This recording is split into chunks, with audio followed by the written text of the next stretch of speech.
नमस्कार मित्रांनो. बाई तुझा आशीर्वाद मालिकेच्या लेटेस्ट एका प्रोमोमध्ये महेशने अवनीला घरी घेऊन जायला आलेला असतो आणि तेव्हा अण्णा तिला घेऊन जाऊ देत नसतात आणि त्यामुळे मात्र इथे आता ह्या महेशने अण्णाच्या पोटामध्ये सुरा खुपसलेला असतो. हेच आपल्याला या आजच्या भागात पाहायचं आहे. आणि महेशने अण्णाच्या पोटात सुरा खुपसल्यानंतर अवनी मात्र आता इथे अण्णांना हॉस्पिटलमध्ये सुद्धा घेऊन जायला तयार झालेली असते. पण आता मात्र ही सगळी झटापट आणि ह्या सगळ्या गोष्टी नेमका कशा पद्धतीने झाल्यात आणि हे सर्व कशा पद्धतीने घडून आले हेच आपल्याला याच्या भागात पाहायचं आहे. तर प्रेक्षकांनो, खूपच लेटेस्ट असा एक प्रोमो आला आहे. तोच प्रोमो आत्ता इथे आपण सुरुवातीला एन्जॉय करत आहोत. तर आता प्रेक्षकांनो, इथे मालिकेच्या तर सुरुवातीला आपण पाहतोय की इकडे आता पायलने त्या मुलाला नकार देऊन ती पळत बाहेर निघलेली असते. आणि जेव्हा पळतच बाहेर निघते त्यावेळेला तिला पाहायला आलेला जो मुलगा असतो तो मुलगा तिच्या पाठी येत असतो आणि म्हणत असतो, मला तू आवडली, मला ना तुझ्याबरोबरच लग्न करायचं आहे. तेव्हा मात्र इथे पायल पाण्या पाण्या करून आवाज देत असते आणि त्यानंतर मात्र ती धावतच आता इकडे पाण्याकडे निघालेली असते. मग तो म्हणत असतो, असं काय करतेस, आपण दोघेही जण लग्न करूया, मला तू प्रचंड आवडत आहेस आणि आपण दोघेही जण लग्न करूया असं सुद्धा तो म्हणू लागलेला असतो. पण त्यावेळेला मात्र इकडे आता ती म्हणत असते, नाही, आत्ताच्या आत्ता इथून निघून जा, मला तुझ्याबरोबर लग्न नाही करायचंय. अरे तुझं थोबाड बघितलंयस का तू?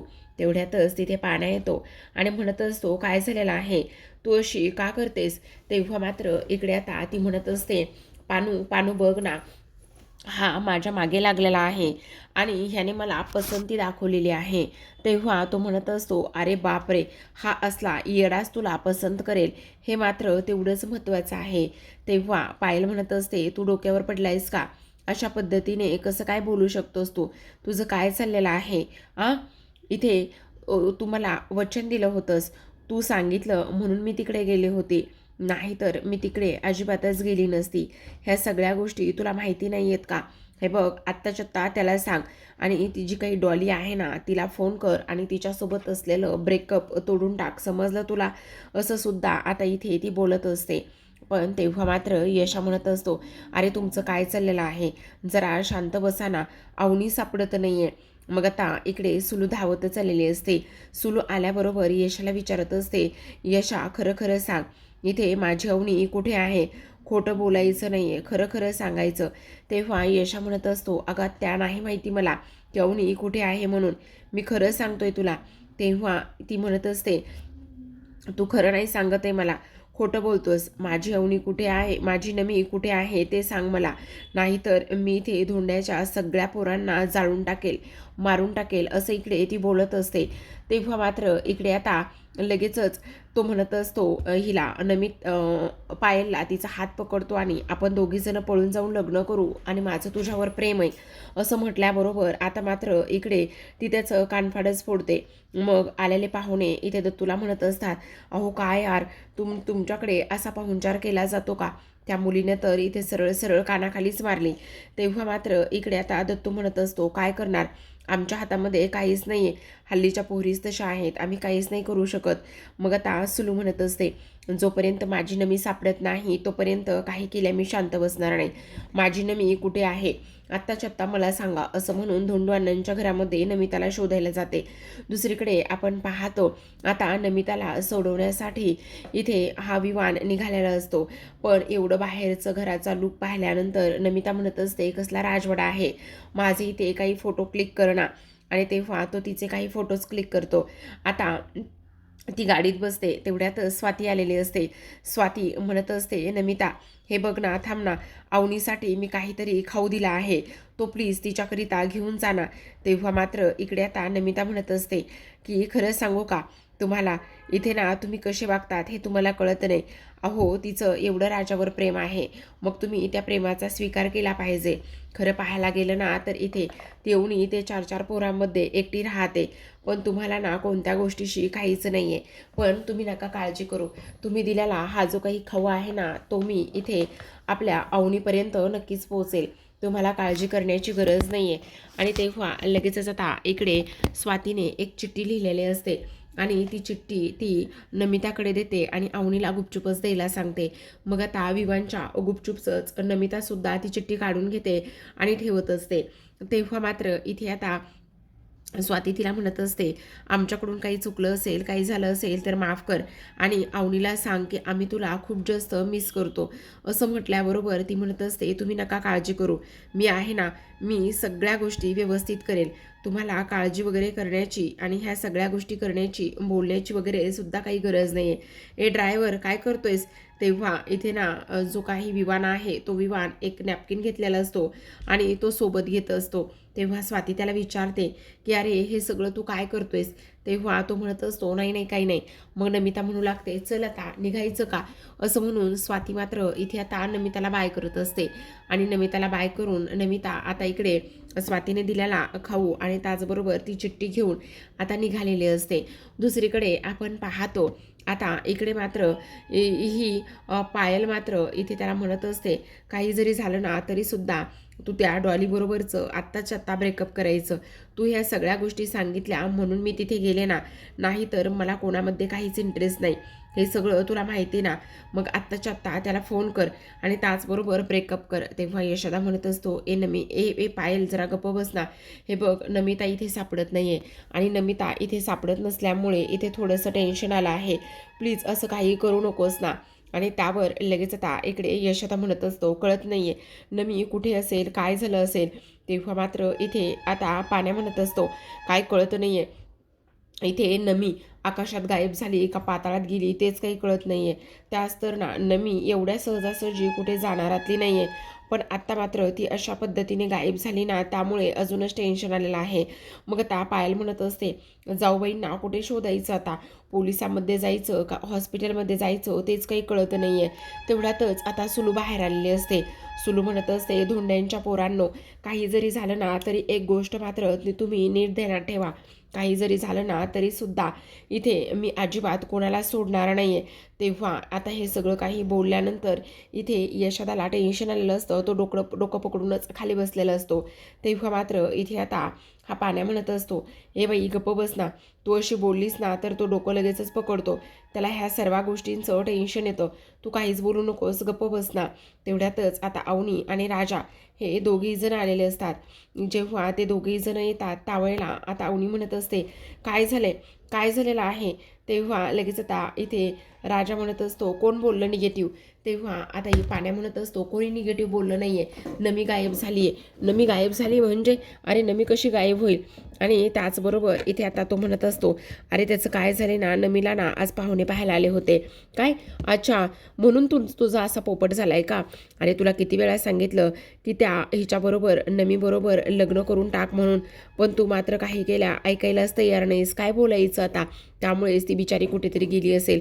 पण नमी मात्र कुठे जाईल हे मात्र अजिबातच शक्य नाही आहे. कुठे गेली असेल, काय झालं असेल, हे सगळं आता शोधलं पाहिजे असं सुद्धा आता इकडे ते विचार करत असतात. मग आता तेवढ्यातच इथे तो म्हणत असतो, नाही नमीला पाहुणे आले होते आणि नमीना इकडे आपल्याकडे लपून बसायला आली होती, पण लपलीसुद्धा होती. पण त्यानंतर मात्र ती अचानकच कुठे गायब झाली ना तेच काही कळत नाही. अच्छा गायब झाली, पण मग आता मात्र काय करायचं? आणि ही आत्याला माहिती का? अरे आत्याला माहिती ना. तेवढ्यातच आता इथे सुलू बाहेर आलेली असते. सुलू आल्याबरोबर म्हणत असते, काही जरी झालं ना तरीसुद्धा माझी पोरगी जोपर्यंत सापडत नाही ना तोपर्यंत मी गप्प बसणार नाही. जर माझ्या नमीला काही झालं ना तर धोंड्याच्या पोराला मी आग लावेन आणि त्याचबरोबर जाळून टाकेल, नाहीतर इथे मी स्वतःला सुद्धा मारून टाकेल. तेवढ्यातच आता इकडे मुद्दामच पाण्या म्हणत असतो, अगा ते काय करतेस हे बघ, असलं काही करू नकोस. ऑलरेडीच गॅस खूप महाग झालाय. कमीत कमी इथे गॅस नाही भेटला तर रॉकेल तरी तुला वापरता येईल. काय ग किती ह्या बघ ना, गेल्या महिन्यातच पायलीने ह्या 3,000ला घेतला. तेव्हा पायल म्हणत असते, 3 नाही 3,500ला घेतला असं ती बोलत असते. तेव्हा सुलू म्हणत असते, तुम्हाला ह्या सगळ्या सगळ्या गोष्टी मस्करी आणि जोक सुचतायत का? माझी नमी जर नाही तुम्ही शोधून दिली ना, तर इकडे मात्र मी तुमच्या सगळ्या धोंड्यांच्या पोरांना आग लावेल, हे मात्र नीट ध्यानात ठेवा, असं सुद्धा ती बोलत असते. तेवढ्यातच नमी म्हणत असते, ए ए ए थांबा थांबा थांबा, आले मी आले, असं म्हटल्याबरोबर सगळ्यांचं लक्ष येणाऱ्या नमिताकडे जातं आणि नमिता मात्र गाडीतून उतरत असते. तेव्हा मात्र आता हे सगळेजण चकितच होतात की नमी नेमकी गेली कुठे होती आणि ही कुठून आली आहे, असा प्रश्न सर्वांना पडलेला असतो. मग नमिता म्हणत असते, ए आवणे, तुझं घर कसलं भारी आहे ग. अगं तुझं घर नाही आहे तर तो राजमहल आहे, राजमहल नुसता. अवनी म्हणत असते, काय ग नमे, तुला माझं घर एवढं चांगलं आहे ही गोष्ट कशी काय माहिती आहे? अगं कशी काय माहिती आहे म्हणजे, हे काय मी आत्ता तुझ्या घरूनच येत आहे काय? तू माझ्या घरी कशाला गेली होतीस? अगं मी कशाला गेले होते? हा मला घेऊन गेला होता. अगं अवने तुला किडनॅप करायला आला होता आणि त्याने चुकून मलाच किडनॅप केलं, असं इकडे ती सांगत असते.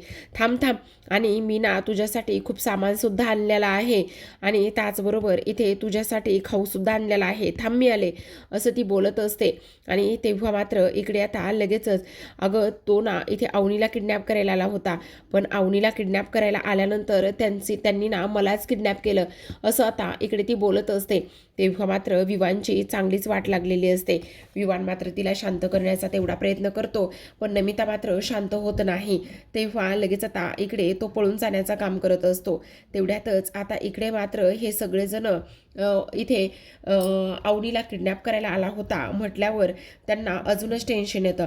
मग आता हा पळून जात असताना इकडे लगेचच त्याचा पाठलाग करतात आणि पाठलाग केल्यानंतर त्याला लगेच जागीच थांबवतात आणि म्हणत असतात, कोण आहेस कोण तू? पण हा मात्र इथे आता स्वतःचा चेहरा पूर्ण कव्हर करण्याचा प्रयत्न करतो. तेव्हा आता तू चेहरा का झाकत आहेस, असं म्हटल्याबरोबर तो म्हणत असतो, नाही नको, तुम्ही ना माझे कपडे काढता, असं म्हटल्याबरोबर आता सगळेजण हसायला लागलेले असतात. मग आता ह्याला मारायला राजा दगड उचलतो. तेवढ्यातच आता इकडे पाण्या म्हणत असतो, अरे आपण ह्याला उगाचच कशाला मारायचं, आपण नाही मारायचं ह्याला, कारण तुला एक गोष्ट सांगू का, सगळ्यात महत्त्वाची म्हणजे की आपण ना इथे आत्याला देऊयात ना, कारण नमी गायब झाली होती. मग नमी गायब झालेली असल्या कारणाने आपण आत्याला ह्यांच्याकडे दिलं ना, तर सगळं काही नीट होईल, थांबा, असं म्हणून आता इकडे पाण्या मात्र डोकं चालवतो आणि आत्याला म्हणत असतो, अगं आत्या, तुझ्या गोष्टी लक्षात येत आहेत का? हे बघ, इथे हा जो काही गायब झालेला आहे ना, जेव्हा तुझी पोरगी इथे गायब कशी काय झाली, ही गोष्ट तुला माहिती नाही आहे का आणि जाणून घ्यायची नाही आहे का? तर इथे ही गायब झाली तर ह्याने तुझ्या नमीला गायब केलं आहे.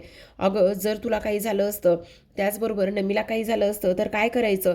तेव्हा मात्र सुलूला चेव येतो. सुलू मात्र धावतच गाडीसमोर येते आणि गाडीसमोर आल्याबरोबर ती म्हणत असते, ए ए ए तुझी हिंमत कशी झाली अशा पद्धतीने वागायची आणि इथे माझ्या नमिताला गायब करण्याची?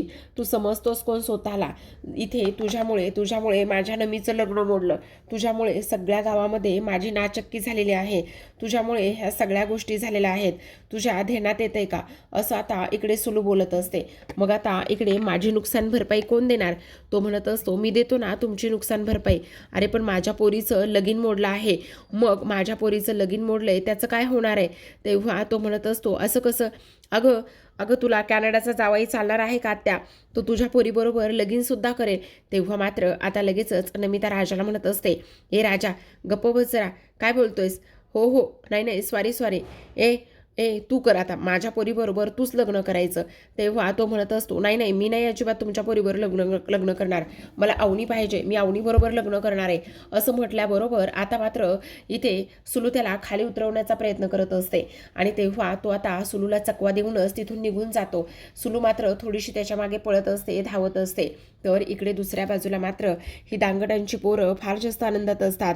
पण आता मात्र इकडे अवनी इथे तिला स्वारी म्हणत असते आणि म्हणत असते, खरंच अवनी, हे नमिता, माझ्यामुळे, माझ्या आईवडिलांमुळे तुला एवढा सगळा त्रास झालाय, खरं सांगू का, अगदी मनापासून स्वारी म्हणते मी तुला.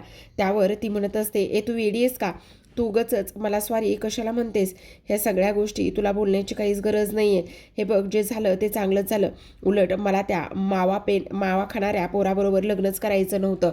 आणि इथे तुला सांगू का आवने, मी एवढंच नाही केलं तर तिथे गेल्यानंतर ना मी तुझ्या बाबांना सुद्धा असं काही सुनावून आले ना की काही विचारूच नको. त्यांना मी सांगितलं की इकडे ना तुमच्या पोरीनं आणि जावयानं एवढं चांगलं लग्न केलंय, त्यांना स्वीकारायचं सोडून देऊन एवढा तुम्हाला प्रेम करणारा तिच्यावर जावई भेटलाय, ते सगळं सोडून तुम्ही अशा पद्धतीने का वागताय? तेव्हा राजा म्हणत असतो, नमे खरंच तू हे सगळं बोलून आलीस? हो, मी हे सगळं काही बोलून आलेली आहे, असं आता इकडे ती सांगण्याचा प्रयत्न करत असते. तेवढ्यातच राजा तू काही म्हणा, पण इथे ना अवनी आणि त्याचबरोबर इथे हा राजा जो आहे ना, त्या दोघांनी मात्र इथे लग्न करून सिक्सरच मारलाय. तुला मात्र हे काहीच करायला जमणार नाही, असं सुद्धा नमिता बोलत असते. त्यावर पायल म्हणत असते, जाऊ बाई, पण बरं झालं तुम्ही गेलात. अहो, तो मावा खाणारा पोरगा ना अजिबात चांगला नव्हता. त्याचं तर मी थोबाडच फोडले बघा, तुम्हाला सांगते. तेव्हा नमिता तिला म्हणत असते, जाऊ बाई, खरं सांगू का, अगदी मनापासून थँक्यू बरं का, हे सगळं काही करून मला तर फारच जास्त आनंद झालाय. असं म्हणून आता मात्र इकडे दुसऱ्या दिवशी सकाळचीच वेळ दाखवली. अवनी सकाळी सकाळी उठून सगळं काही आवरून देवपूजा करत असते. तेवढ्यातच राजा उठतो आणि राजा उठल्याबरोबर आता अवनीकडे येतो आणि म्हणत असतो, अवनी मॅडम, खरं सांगू का, जेव्हापासून तुम्ही ते देवपूजा करतायत ना, तेव्हापासून घरामध्ये एक चैतन्य आणि ह्या सगळ्या गोष्टी येत आहेत. हे सगळं काही करून फार आनंद होतोय आम्हाला. तेव्हा अवनी म्हणत असते, हो, ते सगळं काही खरंय, पण तुम्ही सकाळी सगळेजण लवकर उठत नाहीत ना, त्यामुळे मात्र मी हे घर सोडून निघून चालली आहे. काय? का तुम्ही घर सोडून का निघून चाललेला आहात? हे बघा अवनी मॅडम, असलं काही करू नका प्लीज. मी काय म्हणतो ते एकदा ऐकून तरी घ्या.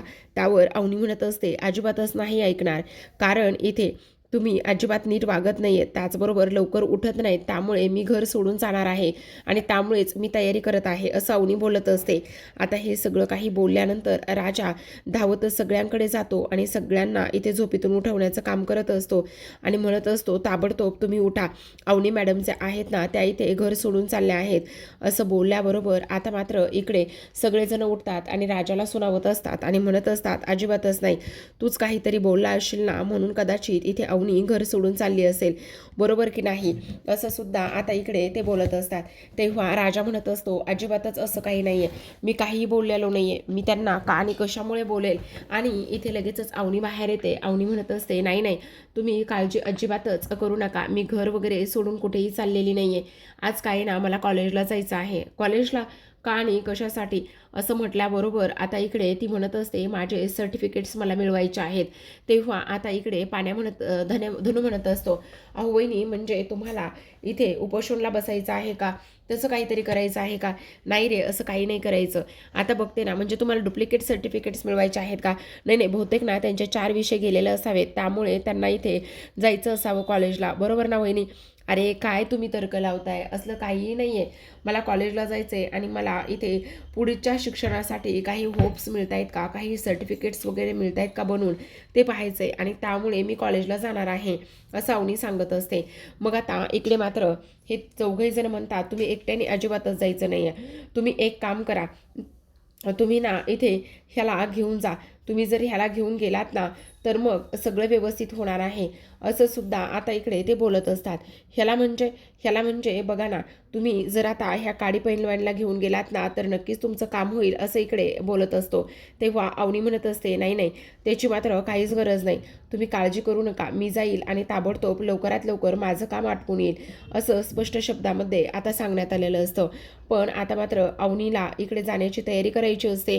तेव्हा मात्र यशोदा म्हणत असतो, नाही, काल जे पद्धतीने तुमच्यावर इकडे किडनॅप करायला आले होते ना, त्यामुळे मला असं वाटतंय की तुम्ही आता अजिबातच एकटीनं कुठेच रिस्क घ्यायला नको. हे बघा, असलं काही करू नका प्लीज. तुम्ही एक काम करा, तुमच्यासोबत ना कोणीतरी कंटिन्यू असायला हवं, असं इकडे तो बोलत असतो. पण अवनी नको म्हणत असते. तर आता प्रेक्षकांनो, आजच्या भागात एवढंच. उद्याचा भागसुद्धा फार इंटरेस्टिंग आहे बरं का. कॉलेजचं दाखवणार आहेत, कारण इथे ना महेश आलेला असतो आणि महेशने रागानेच ना आता अवनीला धरून घेऊन चाललेला असतो. अन्नामध्ये त्याच्यामध्ये झटापट पटापट होते आणि महेशच्या हातामध्ये असलेला जो सुरा आहे ना तो अण्णाच्या पोटामध्ये खुपसला जातो. त्यामुळे मात्र इथे अवनी खूप जास्त कासावीस झालेली असते. इथे आता राजा, यशा, पाण्या, धनु हे सगळेजण अवनीला बाहेर सोडवायला आलेले असतात आणि जेव्हा बाहेर सोडवायला येतात त्यावेळेला मात्र इकडे आता एक महत्त्वाची गोष्ट होते आणि ती म्हणजेच की आता इकडे अवनी म्हणत असते, खरं तर तुम्ही अशा पद्धतीने मला बाहेर सोडवायला आलात ना, त्यामुळे मात्र इकडे मी माझा शाळेचा पहिला दिवसच आहे असं वाटतं. मग आता अवनी जात असताना वाटेतच तिला अण्णा भेटतात. मग अण्णा भेटल्याबरोबर इथे लगेचच आता अण्णा म्हणत असतात, सुनबाई तू कुठे निघालीस? तेव्हा ती म्हणत असते, अण्णा मला कॉलेजला जायचं आहे, तू एकटी जाऊ नकोस, मी तुझ्याबरोबर येतो. नको अण्णा, त्याची काही गरज नाही. नाही थांब, मी ना तुझ्यासाठी थोडंसं काहीतरी खायला पण देतो. असं म्हणून आता ते फळवाल्याकडे जातात आणि तिथून फळ घेतात आणि त्यानंतर ते फळ कापण्यासाठी सुद्धा आता इकडे त्यांनी घेतलेला असतो. सोबतच आता अवनीला टेन्शन आलेलं असतं. अवनी म्हणत असते, इथे ते आलेले आहेत आणि त्यांच्या हातामध्ये तो सुद्धा आहे असं आता इकडे अवनी सांगत असते. कारण अवनीला अण्णांची थोडीशी भीती वाटत असते म्हणून ह्या सगळ्या गोष्टी झालेल्या असतात. तर आता प्रेक्षकांनो इकडे मात्र जेव्हा अवनी कॉलेजला जाते त्यावेळेला मात्र खूप राडा आणि रपाटा सुरू झालेला असतो. इकडे राजाला फोन केल्यानंतर राजा म्हणत असतो, तुम्ही अजिबात काळजी करू नका, आम्ही ताबडतोब तुमच्याकडे येतो आणि तुम्हाला घाबरण्याची वगैरे अजिबातच गरज नाही असं सुद्धा आता इकडे राजा अवनीला सांगत असतो. मग यशोदा आणि सोबतच अवनी हे दोघेही जण आता तिकडे निघालेले असतात. तर आता प्रेक्षकांनो पाहत रहा बाई तुझा आशीर्वाद. भेटूया उद्याच्या भागामध्ये. तोपर्यंत धन्यवाद.